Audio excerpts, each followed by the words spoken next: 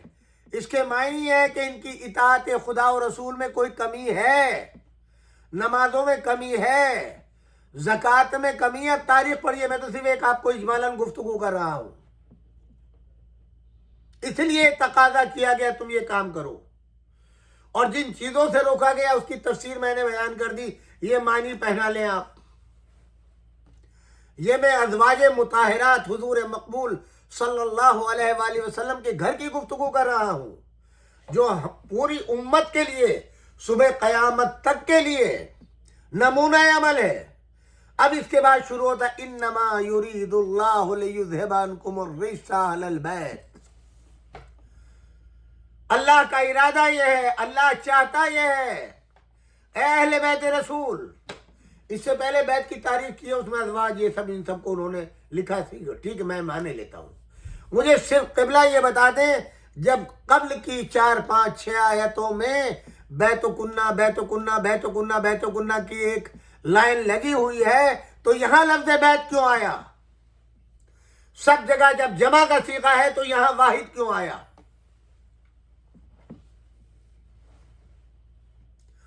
جب آپ آیہ تطہیر میں سب کو شامل کر رہے ہیں تو جمع کا صیغہ آنا چاہیے نا، اور آپ کہہ رہے ہیں چونکہ سلسلہ ازواج سے متعلق ہے لہذا آیہ تطہیر بھی انہی سے متعلق ہے، تسلیم ہے آپ کا حکم۔ مگر جب سب آیتوں میں ذکر ازواج کا ہے تو وہاں پر بیت کنہ جمع کا صیغہ آ رہا ہے، تو یہاں جمع کیوں نہیں آئی؟ صرف یہ تشریح فرما دیں۔ جو علماء اس وقت موجود ہیں، مولانا تو دنیا سے جا چکے، اب تھوڑا ہی وہ جواب دیں گے، ان کی کتابیں ہیں۔ جو حضرات اب دعویٰ کرتے ہیں یا یہ ایمان رکھتے ہیں کہ آیہ تطہیر میں ازواج مطہرات شامل ہیں، ان سے تقاضا ہے وہ بتا دیں، جب سب جگہ جمع کا صیغہ آیا ہے تو یہاں آیہ تطہیر میں واحد کیوں ہے؟ اس کے معنی یہ ہے واحد کے ذریعے اللہ کسی ایک عورت کو الگ کر رہا ہے۔ وہاں بھی عورتوں کا تذکرہ ہے جو ازواج پیغمبر کی شکل میں ہے، یہاں بھی عورت مراد ہے، مگر وہ اکیلی ہے، تنہا ہے۔ اب تفسیر آپ خود پڑھ لیجئے، کون ہے وہ عورت؟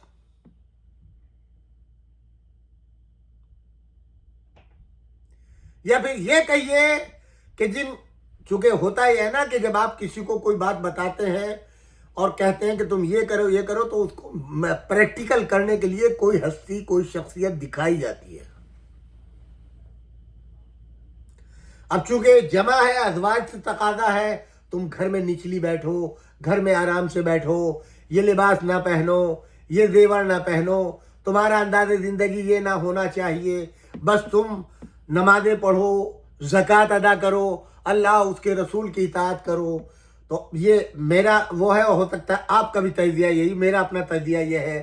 تو ممکن ہے کوئی بی حضور کی یہ فرمائے، اے میرے اللہ کے رسول، آپ ہمیں کوئی نمونہ تو بتائیں، نماز کیسے پڑھیں، زکوٰۃ کیسے دیں، اور ہم اطاعت خدا و رسول کیسے کریں۔ تو اس کے لیے ایک دوسرا نمونہ آیہ تطہیر میں اسی آیت کے دوسرے ٹکڑے میں واحد کا صیغہ لا کے بتا دیا، یہ ہے وہ، اور وہ ہے کون؟ جناب فاطمۃ الزہرا سلام اللہ علیہا۔ نماز فاطمہ کے طریقے سے پڑھو، زکوٰۃ فاطمہ زہرا کے طریقے سے دو، اطاعت خدا و رسول فاطمہ زہرا کے طریقے سے کرو۔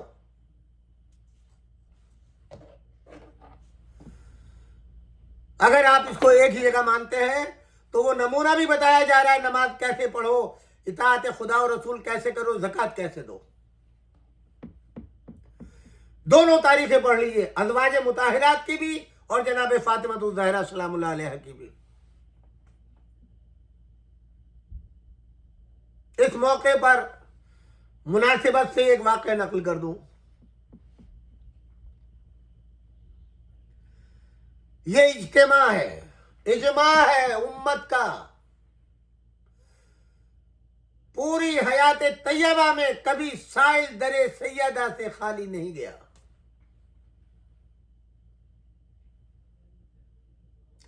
خدا آپ کو مدینے جانے کی توفیق دے، اور جب آپ مسجد النبوی میں تشریف لے جائیں تو خانہ سیدہ سلام اللہ علیہ اسی سے متصل ایک چبوترا ہے جس کا نام ہے اصحاب صفہ کا چبوترا، یعنی وہ افراد جو بوڑھے ہو گئے تھے، اسلام لے آئے تھے، ان کے گھر والوں نے ان کو الگ کر دیا تھا، نکال دیا تھا، ان کا کوئی کام نہیں تھا، بس یہاں پر وہ قرآن پڑھتے تھے، نمازیں پڑھتے تھے۔ کھانا کہاں سے ملتا تھا؟ یہ دروازہ خانہ سیدہ سلام اللہ علیہ، وہ چبوترا آج بھی موجود ہے، اور بتایا جاتا ہے کہ یہ ہے وہ چبوترا جہاں یہ بزرگ بوڑھے افراد رہتے تھے اور یہاں عبادت کرتے تھے اور کھانا در سیدہ سے کھاتے تھے۔ یہ تاریخی واقعہ ہے کہ مسلمانوں کو سب سے زیادہ مال و متاع، زیور، جولی، جو کچھ ملی وہ جنگ خیبر میں ملی۔ خیبر کو فتح کس نے کیا؟ علی ابن ابی طالب نے، جب 39 دن تک مسلمان ناکام رہے۔ بڑا مال ہاتھ آیا لوگوں کو، جو غریب تھے وہ امیر ہو گئے، غنی بن گئے،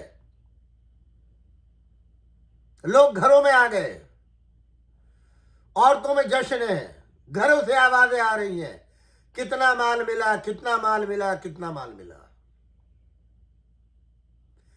شہزادی فاطمہ الزہرا سلام اللہ علیہ کے کانوں میں یہ آواز پہنچی، فلاں کو کتنا ملا، فلاں کو کتنا ملا، فلاں کو کتنا ملا۔ اب شہزادی کے تاریخی واقعہ بیان کر رہا ہوں۔ شہزادی کے ذہن اقدس میں ایک خیال پیدا ہوا، جب یہ عام سپاہی تھے، ان کو اتنا حصہ ملا، تو علی تو کمانڈر تھے، جنرل تھے، ان کا حصہ تو ویسے بھی ڈبل ہوگا۔ یعنی اگر ان کو اتنا مال ملا ہے تو علی کو اتنا ملے گا۔ اب آپ نے اپنے ذہن میں ایک فہرست بنائی، یہاں تو یہ مال لے کے گھر آ گئے، اعلیٰ ترین اعلیٰ اقسام کے کھانے تیار ہونے لگے، فوراً ہی زیور پہنا جانے لگا، لباس پہننے لگے، خوشیاں ہونے لگی، عید منائی جانے لگی، اور ادھر خانہ سیدہ میں کہا علی جب مال لے کر کے آئیں گے تو میں ان سے گزارش کروں گی، مدینے کے فلاں گھر میں اتنا مال دو، فلاں گھر میں اتنا مال دو، فلاں گھر اتنا دو، فلاں گھر اتنا دو، پورے مدینے میں مولا امیر المومنین کو گھمانا ہے، مال تقسیم کرانا ہے، اور جب آخر میں میرے گھر پہ آئیں گے تو خالی ہاتھ ہوں گے۔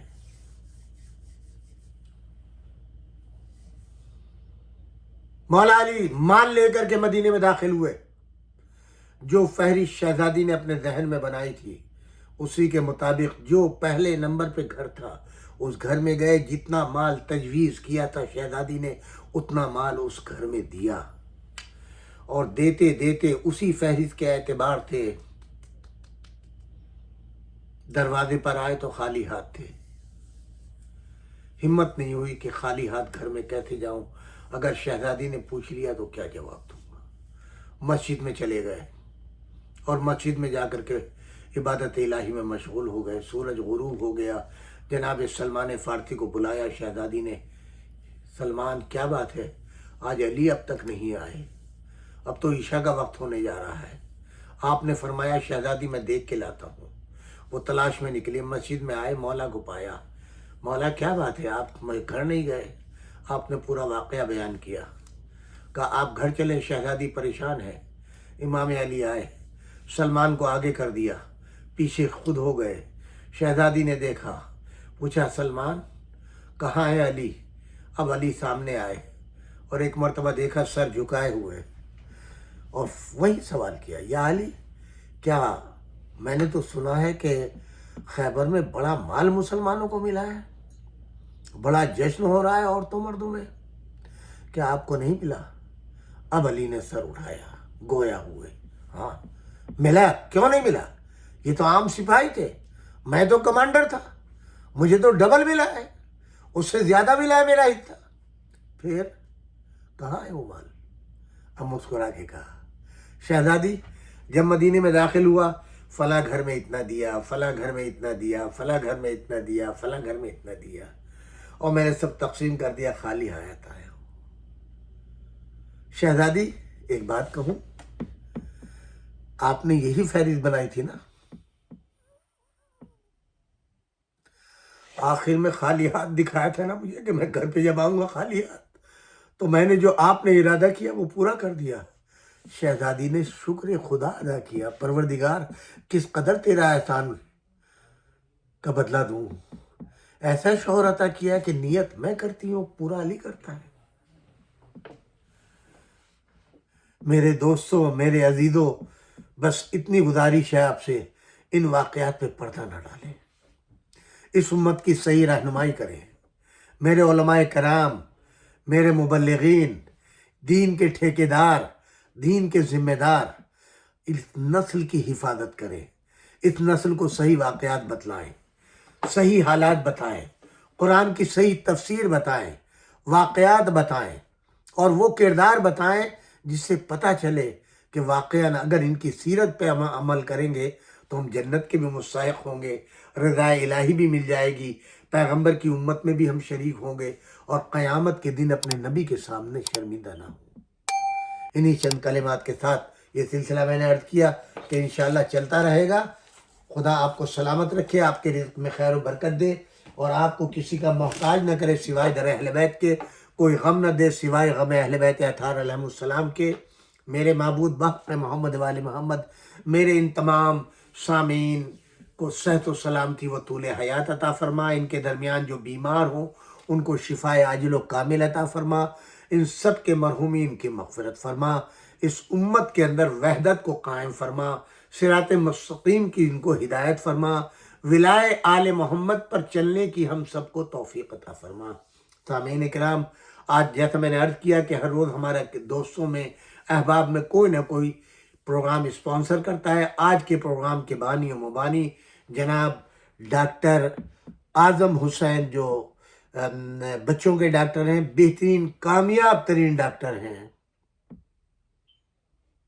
خدا ان کی توفیقات میں گناہ کو اضافہ فرمائے، ان کے بچوں کو سلامتی دے، ان کے والد ماجد کا سایہ قائم و دائم رہے، ان کے بزرگوں کا سایہ قائم دائم رہے، ان کے مرحومین کی مغفرت ہو۔